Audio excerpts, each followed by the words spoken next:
Je m'attendais à voir le meilleur film Superman. Et ben honnêtement, je suis complètement déçu.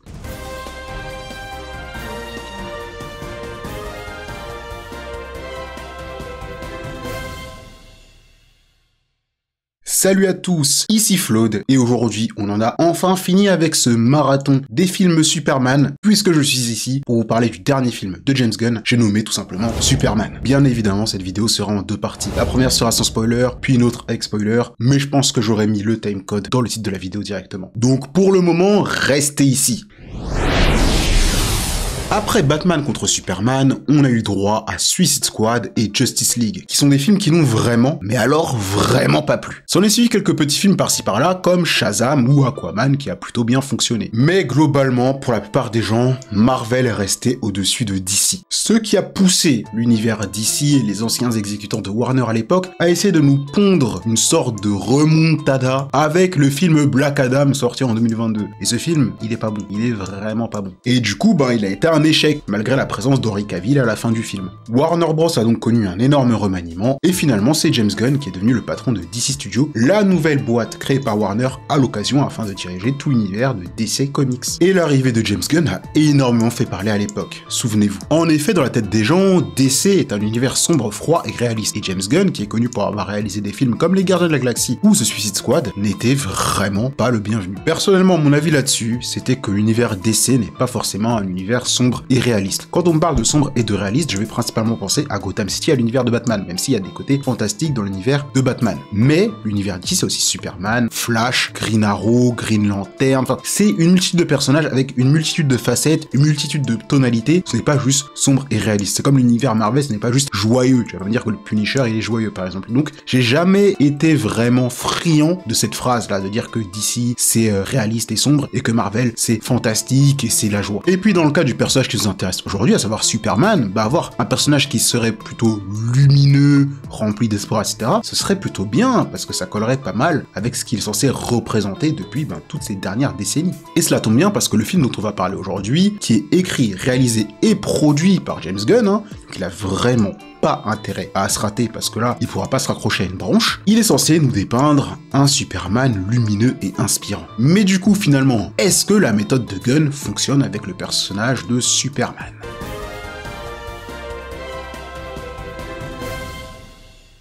Eh bien, dans un premier temps, sans spoiler, il faut parler du synopsis du film. Superman est en activité sur Terre depuis maintenant 3 ans, et pour le moment, tout se passait bien et il assurait dans le monde. C'est clairement le méta-humain le plus puissant de la planète. Mais il va traverser différents événements qui vont le mettre à mal, que ce soit physiquement, mentalement, mais aussi psychologiquement. Tout cela va le pousser à avoir des doutes sur ses capacités, son héritage, son identité, et surtout, sa mission. Et allez voir le film, vraiment allez le voir, parce que je pense sincèrement que c'est la meilleure histoire, c'est le meilleur scénario qu'on a dans un film Superman. Sur le papier, c'est vraiment la meilleure histoire qu'il pouvait nous pondre. Je pense qu'on peut faire mieux, mais pour l'instant, on n'a pas encore eu mieux. L'histoire, c'est le gros point positif du film. Il y en a d'autres, des points positifs, mais là, vraiment, je pense qu'on est sur la meilleure histoire dans tous les films Superman. Vous allez me dire, c'est pas très dur, mais pour le coup, cette histoire-là met vraiment une vitesse aux autres histoires. On n'essaie pas de te prendre la tête à te raconter pour la 40e mille fois l'origine story du personnage. Bien évidemment, à certains moments du film, tu as quelques petits rappels au cas où il y a des spectateurs qui seraient complètement novices avec le personnage, mais le film s'adresse aussi bien aux connaisseurs de Superman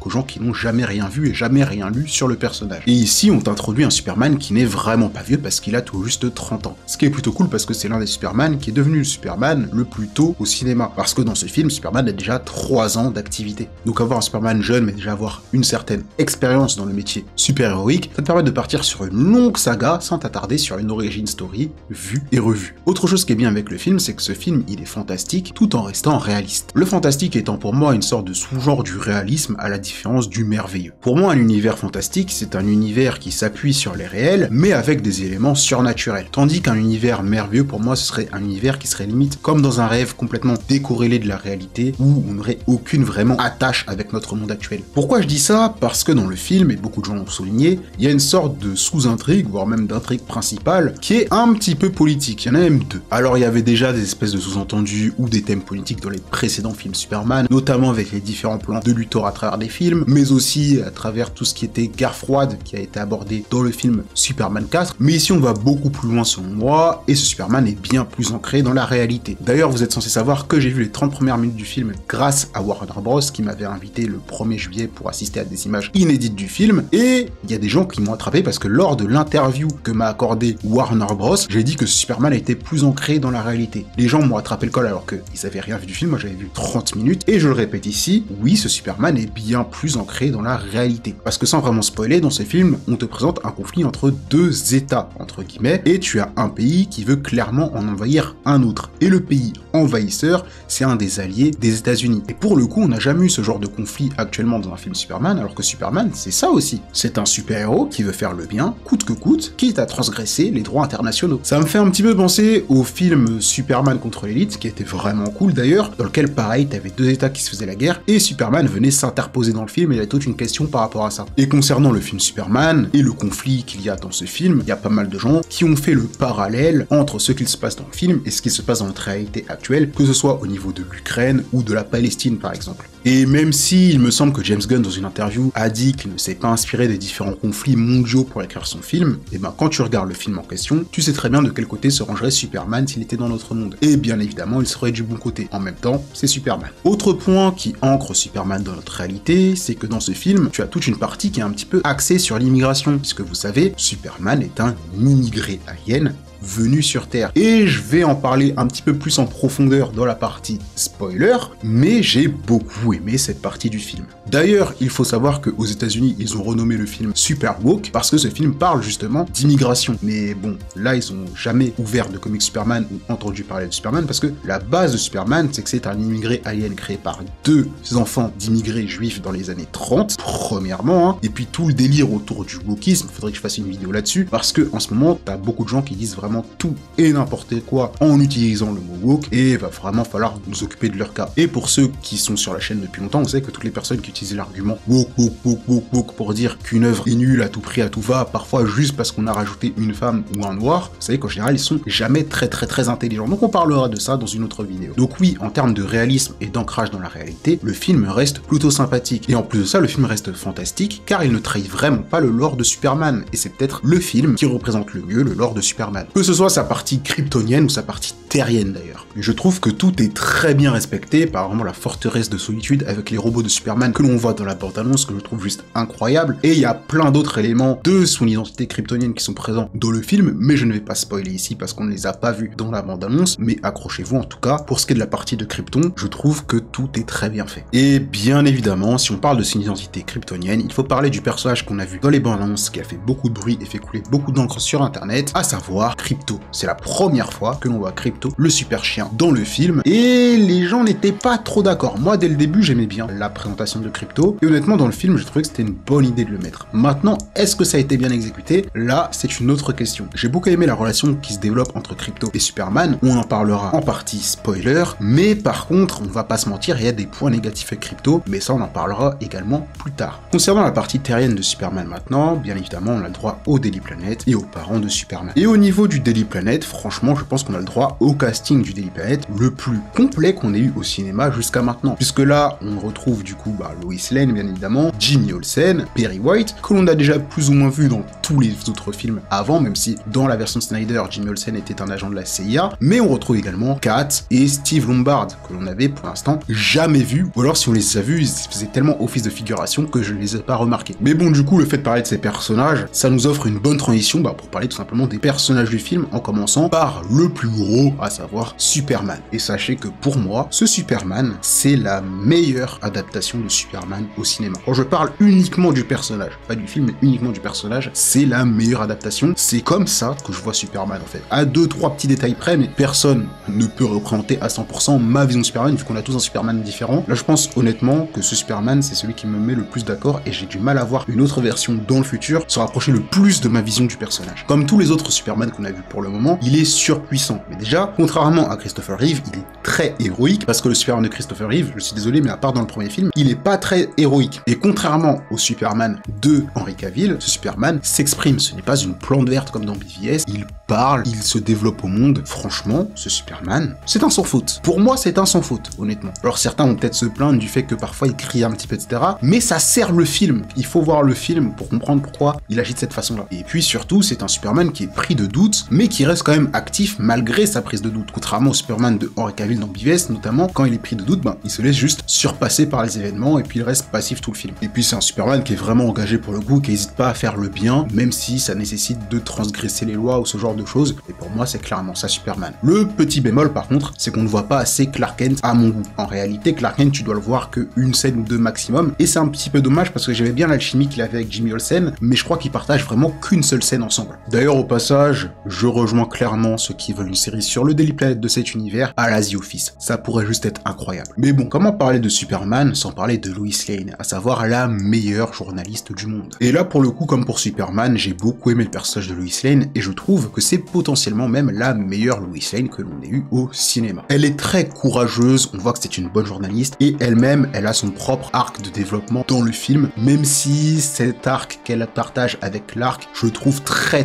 rushé, mais ça pour le coup on en parlera en partie spoiler. Toujours concernant les personnes qui sont proches de Superman, il faut bien évidemment parler de ses parents, Jonathan et Martha Kent, et déjà premièrement ça fait plaisir de voir les deux parents en vie dans cette adaptation, parce que dans tous les films t'as souvent Jonathan qui meurt, pour ne pas dire tout le temps en fait, et puis surtout quand tu les vois, quand tu les entends parler, quand tu vois comment ils réagissent avec Clark, tu comprends pourquoi Superman est quelqu'un de bien. C'est parce qu'il a eu une très bonne éducation, et je pense que de tous les Jonathan Kent qu'on a vus, c'est mon préféré. Alors vous allez me dire, c'est pas compliqué, mais honnêtement, ce Jonathan Kent, je l'aime beaucoup. Et je vais pas en dire plus pour ne pas spoiler, je vous laisserai découvrir ça au cinéma. Du coup, on peut parler un petit peu plus en détail du Daily Planet avec premier personnage, Jimmy Olsen, que j'ai bien apprécié. C'est ce Jimmy Olsen là qui nous manquait, que j'ai pas vu personnellement depuis le 20e siècle, c'est-à-dire ce petit jeune intrépide qui plaît aux meufs, qui sait faire le taf quand faut faire le taf. Et juste un petit bémol, c'est que j'aurais bien aimé le voir un peu plus fan de Superman. J'aurais bien aimé qu'il devienne vraiment le pote de Superman, mais on le voit pas assez dans le film, ou du moins il partage pas assez de scènes avec Clark Kent et Superman dans le film. Peut-être que dans une potentielle suite, on pourrait développer la relation entre Jimmy, Clark et Superman, mais pour le coup, c'est très bien parti, j'aime beaucoup ce petit gars. Mais bon, après, concernant les autres personnages du Daily Planet, là c'est un petit point négatif, qui est un petit peu général au film, c'est que certains personnages secondaires sont un petit peu mis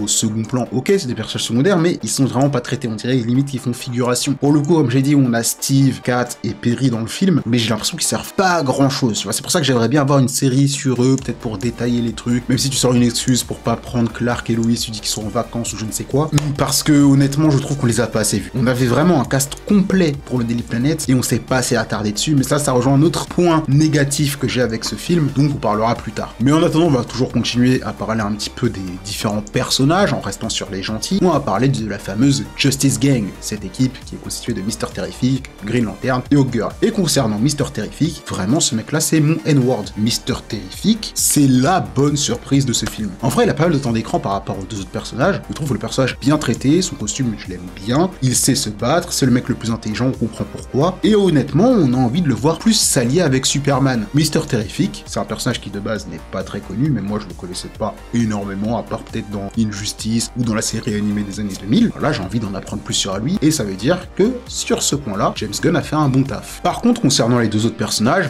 là, pour le coup, j'ai un petit problème. Alors, premièrement, on va parler de Hawkgirl. Hawkgirl, le problème que j'ai avec elle, c'est qu'elle est un peu trop effacée du film. Vous savez, c'est le personnage qui est interprété par Isabella Merced, et elle a très peu de répliques dans le film en réalité, donc ce personnage, je vois pas trop à quoi il sert dans le film, il est un petit peu effacé. Mais bon, si je dois lui mettre un point positif, c'est que lorsqu'elle se bat, elle balance des espèces de petits cris de faucon, et ça c'est plutôt stylé. Je sais pas si c'est un ajout de James Gunn, ou si elle faisait déjà ça dans certaines adaptations, mais j'ai trouvé ce gimmick assez sympathique. Et concernant Guy Gardner maintenant, à savoir le Green Lantern de ce film, et les gars, pour le coup, je ne l'aime vraiment pas. Alors je sais que je ne connais pas énormément Guy Gardner, je connais pas ce personnage, et son chara-design me fait penser que c'est un personnage goofy.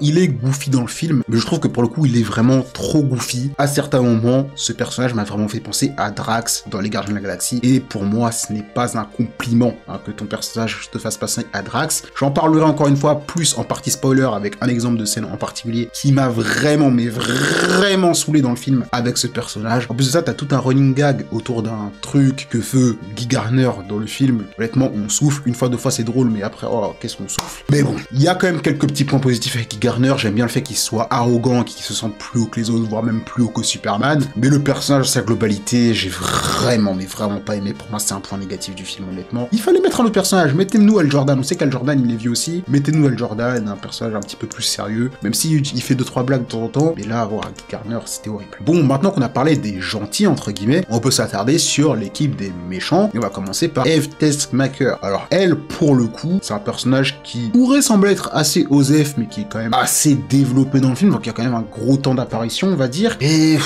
je souffle un petit peu, franchement, c'est un personnage qui est assez cliché. J'ai pas envie de trop en dire pour spoiler, mais ouais, la seule chose que je peux dire là, c'est que c'est un personnage qui est assez cliché, même si elle sert à la caractérisation de certains personnages et elle sert également dans le scénario, mais je souffle énormément, les gars. Concernant les 3 ennemis à super pouvoir dans le film qu'affrontera Superman et qu'on voit dans la bande-annonce, à savoir l'Ultraman, à savoir l'ingénieur, à savoir le marteau de Bouravi, bah, pour le coup, je l'ai trouvé un peu sous-développé. Tu vois, ça, c'est peut-être un petit problème du film, et je vais en parler, c'est qu'il est peut-être un petit peu trop court.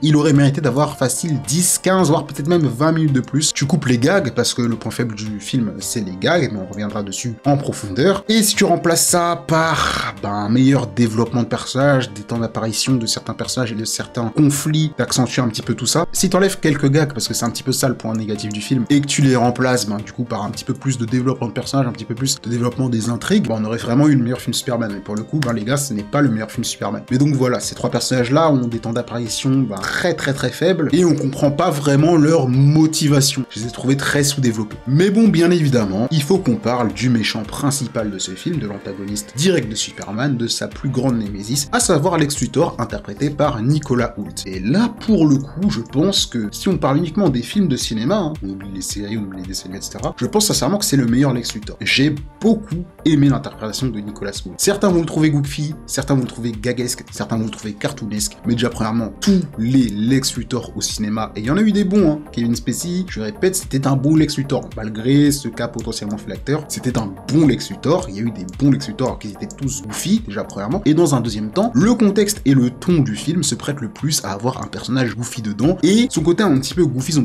côté un petit peu gaguesque, il est pas ultra mis en avant, alors il est là, à certains moments, mais le personnage reste quand même une menace. Il y a certains moments dans le film, il fait des trucs, je fais, ah oui, ok, ce mec est un salopard, ce mec déteste Superman, ce mec a une raison de détester Superman, entre guillemets. Je trouve que ce personnage de Lex Luthor, cette interprétation-là de Lex Luthor, cette adaptation de Lex Luthor, elle est pas déconnante, honnêtement. J'imaginerais bien un petit Lex Luthor comme ça, détester Superman pour ces raisons-là. Donc vraiment, j'aime bien l'interprétation de Nicolas Hoult, et pour l'instant, pour une fois, pour peut-être la première fois dans tous les films de James Gunn que j'ai vu, j'ai pas encore vu The Suicide Squad, James Gunn a réussi à nous pondre un bon antagoniste principal, et ça fait plaisir. D'ailleurs, j'ai parlé du coup du ton goofy et du ton du film, ce qui nous offre une transition parfaite pour parler ton du film de manière générale. Est-ce que la formule des Gardiens de la Galaxie fonctionne sur un film Superman? La réponse c'est oui et non. C'est-à-dire que ça fait plaisir dans un premier temps d'avoir un Superman un petit peu plus léger, un Superman plus optimiste, un Superman qui s'adresse un petit peu plus à la jeunesse, ça c'est cool. Mais le problème c'est que James Gunn n'a pas dosé les gags. Il dosait mieux les gags dans les Gardiens de la Galaxie. C'est-à-dire que le premier tiers, les 30 premières minutes du film, les gags sont très bien faits. C'est-à-dire que les gags, ils s'introduisent de manière fluide dans le récit, fluide dans les dialogues, et c'était vraiment cool. C'est pour ça que lorsque j'ai sorti mon short, ma vidéo, mon TikTok, ce que vous voulez, ou même les différentes interviews que j'avais fait sur la chaîne de Warner, j'ai dit que pour moi c'était déjà le meilleur film Superman, parce que je pensais vraiment que tout le film allait suivre comme les 30 premières minutes du film. Et malheureusement non, parce que le deuxième tiers du film, il se passe des choses qui sont quand même assez graves dedans, et malgré tout, t'as quand même des scènes de blagues à rallonge, parfois t'as des gags de situations qui sont assez mal placés. Donc selon moi, c'est un défaut du film. Pour moi, en termes de scénario, en termes d'histoire et tout, le film est très bien, franchement le film est bien, mais les gags, ça tue un petit peu le truc, ça tue en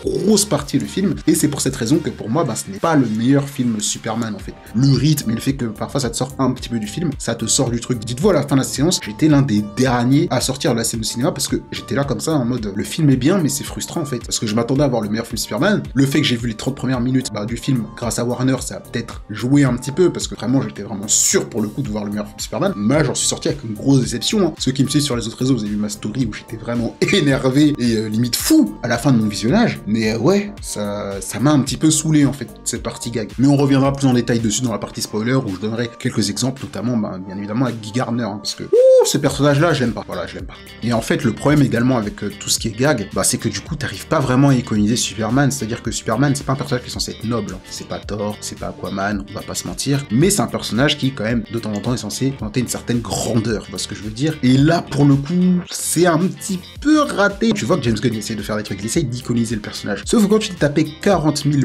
blagues, 40 000 gags avant, même si c'est pas vraiment Superman qui fait les gags, c'est-à-dire que Superman n'est pas vraiment entaché par ça, bah ça te sort un petit peu du truc. T'arrives pas à te dire, ah, là c'est la scène iconique. Tu vois, il y a un moment, il y a un plan où tu sens vraiment qu'il a fait ce plan-là pour essayer d'iconiser le personnage. Mais vu ce qui s'est passé avant dans le film, eh ben, t'as pas ce côté grandiose, t'as pas ce côté héroïque. Tu vois ce que je veux dire? Même si le personnage reste héroïque dans le fond. Et ça, du coup, ça va nous permettre de parler un petit peu des scènes d'action, hein, parce que c'est un film de super-héros, donc il y a des scènes d'action, des différentes scènes d'action du film, des effets spéciaux, tout ça. Avant de passer en partie spoiler, les scènes d'action font le taf, globalement. James Gunn, de toute façon, sur les Gardiens de la Galaxie, il faisait des très bonnes scènes d'action. Bien évidemment, on n'est pas au niveau des scènes de Snyder, mais c'est pas ce que j'attendais personnellement, parce que Snyder, ben, limite, il a tout mis dans l'action. Mais il y a des petits plans qui sont vraiment sympas, notamment la bataille du Kaiju, j'ai beaucoup aimé. Et puis, dans ces scènes-là, tu vois que Superman, même en plein combat, il va essayer de sauver des gens. Et le Justice Gang, d'ailleurs, c'est un petit peu des branquignoles, parce que la façon avec laquelle ils sont en train de se battre contre le Kaiju, ils font vraiment pas attention aux civils. Tu vois vraiment que Superman, son côté expérimenté, lui permet à la fois de se tabasser avec le Kaiju, et en même temps de sauver les gens. Et ce qui est bien également dans ce film, j'en prie de pas en parler ici, parce que je pense à certaines scènes du film, c'est que Superman, c'est vraiment une sorte de boussole morale, en termes de super-héros, de savoir ce qui est bien ou mal, et tu vois qu'à tout moment, il essaie de tout faire pour ne pas tuer ses adversaires, et ça fait vraiment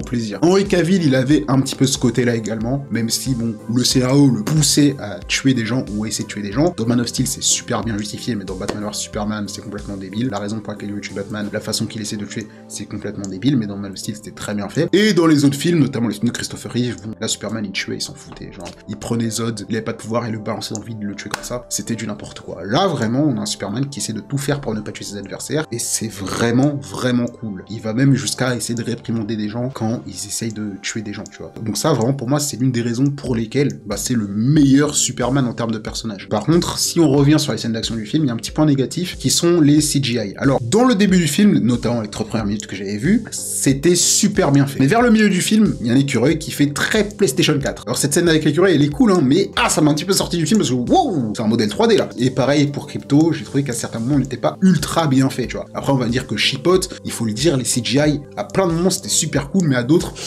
on souffle un petit peu, tu vois. Et enfin, le dernier point que j'aimerais aborder avant de passer à la partie spoiler, c'est bien évidemment la musique. Vous savez, pour moi, c'est très compliqué pour un compositeur de bosser sur un film Superman, parce que ce que nous a pondu John Williams en 1978, c'était parfait, c'était excellent, et pour moi, c'était inégalable. Ce que Hans Zimmer a réussi à nous pondre en 2013, c'est un miracle, honnêtement. Il a réussi à nous pondre un thème, en vrai, il n'est pas aussi iconique que le thème de John Williams, mais qui fait autant sens dans le ton du film, dans comment un film est fait, etc. Donc franchement, Hans Zimmer, ce qu'il nous a produit, c'est juste une masterclass. John Ottman, en 2006, avec Superman Returns, lui, c'était vraiment pas pris la tête, il avait pris les mêmes thèmes que John Williams à l'époque, et puis il les a un petit peu modernisés, mais c'était quasiment les mêmes thèmes, note pour note. Et là, John Murphy, il a essayé un petit peu de s'imprégner du travail de John Williams et de rajouter sa patte. Alors dans le film, ça marche bien, franchement, il n'y a pas de musique qui sont nulles, le film passe bien avec les thèmes, etc.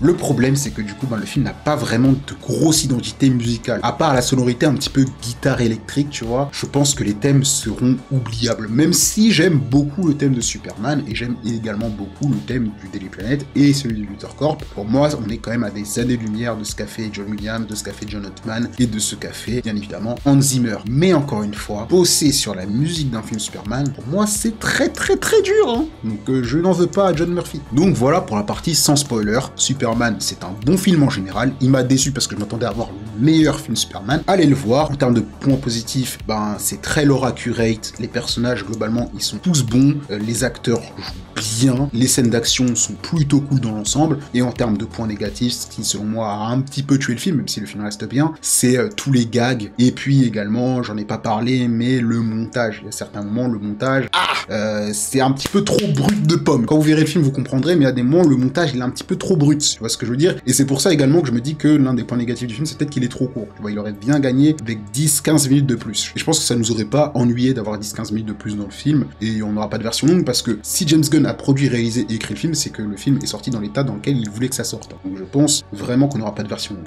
Donc c'est un petit peu dommage à ce niveau-là, mais après le film reste bien, et je pense qu'il lance bien le DCU. Alors après, est-ce que le film va vraiment réussir à engranger des sous au box-office et à créer un réel engouement autour de l'univers d'ici au cinéma? Ça, seule l'histoire nous le dira, mais globalement, mon avis, c'est que le film est plutôt bon, mais qu'il m'a déçu. Pour ceux qui n'ont pas vu le film, quittez la vidéo, je vous invite à aller regarder le film dès que vous pouvez, et pour ceux qui ont vu le film, bienvenue en partie spoiler.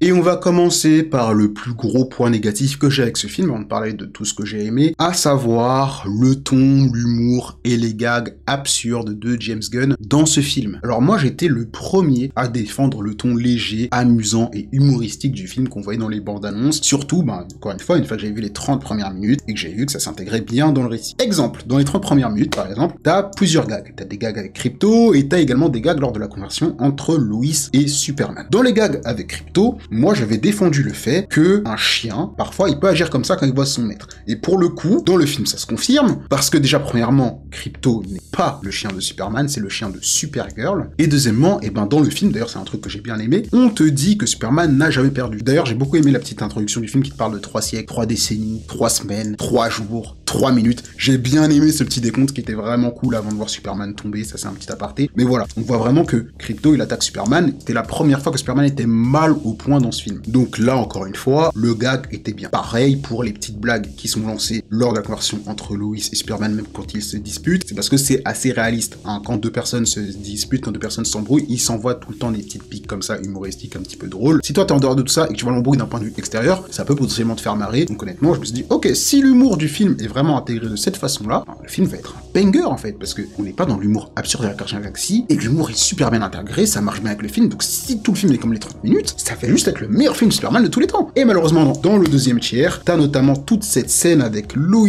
Lane et Guy Garner, quand à un moment ils vont parler, ça a donné des gags à rallonge, où t'as Guy Garner qui fait vraiment penser à Drax. Quand je dis qu'il fait penser à Drax, je pense notamment à la scène dans laquelle il va donner comme ça les secrets de Superman, à savoir ses lunettes et également son identité secrète à Lois Lane. Alors oui, Lois Lane le connaissait, mais il ne savait pas que Lois Lane connaissait ces secrets-là de Superman. Donc j'ai vraiment trouvé ça débile, ça va sortir du film. Pareil, juste après, on a une scène de gag de situation à rallonge avec le garage de Mr. Terrific qui prend 3 plombes à s'ouvrir. Pour moi, c'était des scènes qu'on n'avait pas vraiment besoin d'avoir dans le film. Il fallait couper toutes ces espèces de gags, il fallait en garder quelques-uns. Comme j'ai dit, les gags qui s'insèrent super bien dans le récit, comme les gags que j'ai cités précédemment, c'était vraiment cool. Mais en vrai, si tu nous enlevais tous ces gags inutiles et que tu les avais remplacés par un peu plus de développement au niveau de la relation entre Lois et Clark, parce que ça, c'est un truc dont j'avais plus ou moins essayé de parler en partie sans spoiler, mais je pouvais pas trop parce qu'il fallait spoiler, mais en gros, Lois et Clark, ce qui est bien, c'est qu'ils sont en début de relation, ils sont déjà en couple dans le film, mais que du coup, il y a des espèces de petits conflits dans le couple qui fait qu'ils savent pas s'ils vont rester ensemble, et je trouve que c'est beaucoup trop vite expédié, hein. En gros, c'est expédié comment? C'est que, Superman, il est en danger, Lois sent que Superman a besoin d'elle, mais en même temps, Superman aime Lois, et donc du coup, ça serait comme ça, en fait, ça serait pas vraiment par de la communication, ou par ce genre de choses, donc c'est un petit peu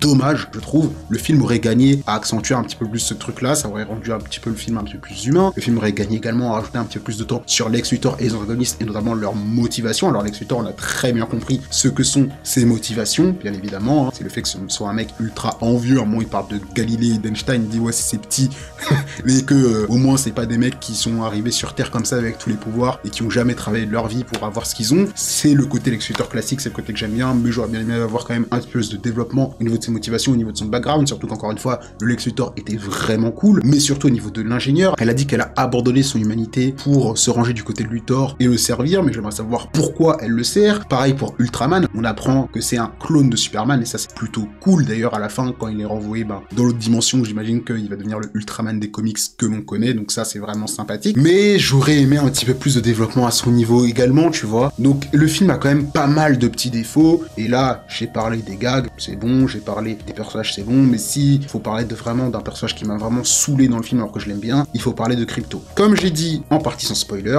Crypto c'est un personnage qui a une relation qui se développe avec Superman. C'est subtil, mais j'aime bien. T'as la première scène où t'as Crypto, il voit que Superman est KO, mais il lui saute quand même dessus, il joue avec parce qu'il se rend pas compte que le mec n'est pas bien, etc., etc., etc. Et plus tard dans le film, quand Superman est infecté par la kryptonite, Krypto ne joue plus dessus, il ne saute plus, il essaye pas de le mordre ou quoi. Là, il se pose comme un chien qui a compris que son maître est malade, que son maître est en danger. Donc là, c'est plutôt cool. À partir de ce moment-là, j'ai bien aimé l'espèce de mini-relation qui s'est développée entre Krypto et Superman. Et encore une fois, le fait que Krypto désobéisse pas mal à Superman, bah c'est un peu justifié par le fait que Krypto, c'est le chien de Supergirl, en fait, c'est pas le chien de Superman. Donc encore une fois, ça j'ai plutôt bien aimé. Mais toutes les espèces de petites scènes, notamment dans l'univers de Poche, où il va jusqu'à lécher le bébé de Métamorpho, d'ailleurs Métamorpho qui est un bon personnage pour le coup, j'en ai pas parlé en partie sans spoiler parce que je vais pas spoiler, Métamorpho est incroyable. Tous ces espèces de petits trucs là m'ont un peu saoulé, et ce qui m'a le plus saoulé avec Krypto, c'est la façon avec laquelle il règle le problème de Lex Luthor en fait. Lex Luthor, à la fin, oh là là là là, oh là là. Alors premièrement, on a tout le discours entre Superman et Luthor qui est vraiment cool, hein. T'as Superman qui explique ce qu'est censé être Superman, c'est quoi la plus grande force de Superman, c'est son humanité, le fait qu'il ait une bonne morale, que ce soit une boussole morale, que ce soit un mec qui est là pour faire le bien coûte que coûte, qui est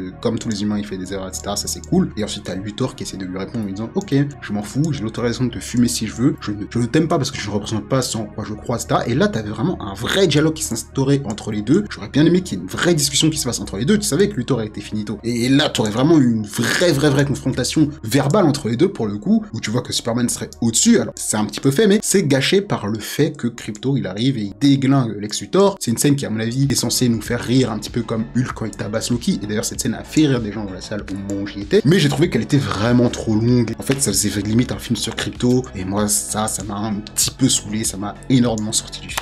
Pareil, hein, le personnage de Eve notamment qui m'a beaucoup saoulé, avec le fait qu'elle soit vraiment trop attirée par Jimmy Olsen, le fait qu'elle soit vraiment bête, alors même si elle est pas si bête que ça, parce qu'on voit qu'en fait dans tous les selfies qu'elle prend, c'est des preuves contre Luthor, donc limite c'était un peu une agent spéciale pour Jimmy Olsen, mais j'ai pas beaucoup aimé la caractérisation du personnage. Et d'ailleurs, juste comme ça pour revenir sur Luthor, j'ai oublié d'en parler, le fait qu'il se fasse arrêter à la fin, c'est cool, hein, mais j'aurais préféré vraiment qu'à la fin, Superman arrête le plan de Luthor, mais que Luthor trouve un moyen que les gens ne sachent pas que ce soit un ennemi, qu'ils ne sachent pas que ce soit un vilain. Parce que j'aime bien ce fait que Superman sait que Luthor est un bâtard, mais le monde ne sait pas que Luthor est un bâtard, tu vois. Plus tard, ils vont le découvrir, tu vois. J'aurais bien aimé que les gens ne savent pas. Les gens se disent, ok, Luthor, c'est potentiellement un mec qui est là pour faire le bien, peut-être qu'il s'est juste trompé sur Superman, parce que oui, j'ai oublié d'en parler, mais le plan de Luthor, il est cool. Le plan de Luthor, il est vraiment bien. Le personnage de Luthor, il est vraiment sympathique, son plan, il fonctionne super bien, surtout que t'as un plot twist autour des parents de Superman dans ce film, on en a pas parlé, mais qui est juste incroyable. Le fait que finalement, les Kryptoniens, c'est des Viltrumites. Alors, je sais pas si ça a été fait dans énormément d'adaptations, ce truc-là, j'ai pas l'impression, mais le fait que les Kryptoniens, ce soit des bâtards qui veulent que Superman il fasse juste son harem pour repeupler l'univers de Krypton, c'était cool. Et le fait que surtout que Superman il avait que la première partie du message, et ce qui a donné lieu à la meilleure scène du film, à savoir la scène où son père vient le réconforter, c'était vraiment cool. Et le fait que Luthor se serve de ça pour faire penser à l'opinion publique que Superman est un bâtard, c'est vraiment cool. Et c'est mieux fait que dans BVS pour le coup. C'est 1000 fois mieux fait que dans BVS. C'est simple, mais efficace. Pour le coup, Luthor il est vraiment cool. Pareil, tu vois sa cruauté quand il va fumer Malik. Incroyable. Tu vois, Superman, il est sous kryptonite, il peut vraiment rien faire, il peut pas donner le nom de ses parents, il peut pas donner le nom de Lois, parce que Lex Luthor, la première chose qu'il va faire, c'est qu'il va les prendre, il va les fumer. Il pouvait rien faire, en fait. Et c'est là vraiment que tu vois la supériorité de Luthor sur Superman, quand il faut vraiment être cruel, le mec est capable de faire des dingueries. Donc là, franchement, pour le coup, Luthor était bien. Et j'aurais bien aimé, du coup, avoir un Luthor qui ne se fasse pas arrêter à la fin du film, qu'il arrive à trouver un moyen de pas se faire arrêter, mais il s'est fait arrêter. Donc, est-ce qu'un jour on aura le président Luthor? Je ne sais pas. Est-ce qu'un jour on aura un retour de Luthor contre Superman? Je ne sais pas non plus. Parce que maintenant, c'est bon, il est fiché, c'est un criminel, tu vois. Mais bon, là, je chipote un petit peu, on va pas se mentir. On va revenir, du coup, sur les points positifs du film, parce que je pense que j'ai dit tout ce que j'avais à dire de négatif sur ce film, et la raison pour laquelle, selon moi, ce n'est pas le meilleur film de Superman. Mais dans un premier temps, j'ai dit qu'on allait en parler, il faut parler de la partie un petit peu immigration du film. Et oui, j'ai beaucoup aimé le fait que ce soit abordé, le fait que Superman soit un immigré. T'as tout un conseil, notamment avec Rick Flag. Je pensais que Rick Flag n'allait vraiment servir à rien, mais au final, Rick Flag, il fait partie d'un conseil qui parle des méta-humains, qui a une certaine crainte autour de l'apparition des méta-humains qui sont là depuis 300 ans sur Terre, mais ils sont un petit peu en train de faire leurs lois, ils passent au-dessus des lois, ils font ce qu'ils veulent, on peut rien leur faire. Donc je trouve que les peu de scènes qu'on a avec Rick Flag sont vraiment sympathiques en réalité. Et puis on va en reparler, mais le fait que Superman n'est pas considéré comme un humain par les autorités, ça également c'est une dinguerie, tu vois. Et ça reflète un petit peu ce qui se passe dans notre monde, notamment aux États-Unis. C'est pour ça que je trouve que le film, il est un petit peu, mais vraiment un petit peu couillu, parce qu'en ce moment on est dans l'Amérique de Donald Trump, et t'as des scènes comme ça qui sont dans le film où tu vois vraiment Superman dit ok, t'es un immigré donc tu vas pas être traité comme nous. Là ils disent que c'est un immigré parce que il vient pas de la Terre, mais aux États-Unis ils vont dire vous n'êtes pas des États-Unis, alors que les États-Unis eux-mêmes ne viennent pas des États-Unis, donc ça c'est un autre débat. Eux ils vont faire ça avec les Mexicains, ils vont faire ça avec tout le monde, et eux ben ils font ça avec les gens d'une autre planète, donc ça j'ai trouvé ça plutôt cool. Pareil pour le conflit entre la Boravie et le Joranpur, j'ai trouvé ça assez cool de la part de James Gunn, même s'il est en train de dire qu'il s'est pas inspiré de ce qui s'est passé en réalité. Je pense honnêtement qu'il s'est inspiré de ce qui se passe en réalité, mais c'est inspiré de faits réels. Là clairement t'as trop de parallèles qui sont mis en place, et puis même le personnage là, Gurkos, je crois qu'il s'appelle comme ça, le dirigeant de la Boravie, c'est clairement une caricature de vous savez qui, on va pas se mentir, même au niveau du faciès ça se voit les gars. Et puis la fin du film je l'aime bien également, avec le fait que finalement Superman il repasse le passage de ses parents, mais cette fois-ci il se passe des images de ses vrais parents, à savoir ses parents adoptifs. Ça fait un petit peu redite avec les Gardiens de la Galaxie 2, on va pas se mentir, énormément redite même, mais je trouve que ça passe bien pour le personnage de Superman. Alors après, est-ce que les Kryptoniens sont vraiment malveillants? On dirait que oui, donc on dirait vraiment que James Gunn a assumé ce truc là. Du coup faudrait m'expliquer pourquoi Kara, elle est gentille. Et je pense que ça va être expliqué dans le film Supergirl qui sort l'année prochaine, du coup. Donc voilà, je pense avoir à peu près tout dit sur ce que je pensais du film Superman. Cette vidéo risque d'être un petit peu longue. Là je crois qu'on est à plus d'1 heure de rush au moment où je suis en train de la tourner là. Si j'ai oublié des trucs, vous inquiétez pas, samedi vers 18-19h, il y aura un Floodcast. C'est l'émission sur ma chaîne Twitch. Je serai avec Docteur d'ici, je vais aussi demander à d'autres personnes de venir, donc je pense que ce sera à peu près 6 sur le Floodcast, à parler plus en détail de Superman. Donc vous pourrez venir sur le chat, ce sera 100% en spoiler, et vous pourrez monter à la fin pour donner votre avis en vocal. Et en plus de ça, on ira votre chat, bien évidemment. Sur ce, j'espère que vous avez bien aimé Superman. On se retrouve très prochainement pour une vidéo top des films Superman. Et puis moi, je vais vous dire à plus dans le bus, hein. Ouais, parce que la vidéo est un peu longue. Allez, salut!